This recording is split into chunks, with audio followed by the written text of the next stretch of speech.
Do you want to make booking hotels faster and easier on booking.com? In this video, I will show you how to add a credit or debit card on booking.com step by step so you can complete reservations quickly and securely.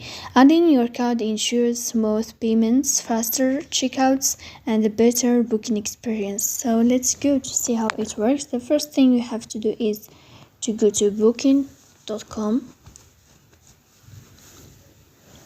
In this page, you will have here your account, so you will tap on, sorry for that, just cancel.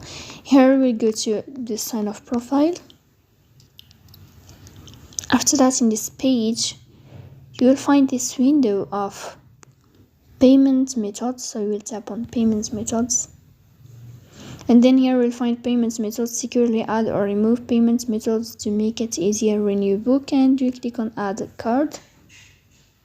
After that, you will add your cards here, card holder's name, card number, expiry date, and you can choose whether you want to add a credit or debit card for payment method here. And when you fill this information, we click on save card. So that's it. If you are enjoying watching this video and if this video is helpful for you, don't forget to support us by like and subscribe.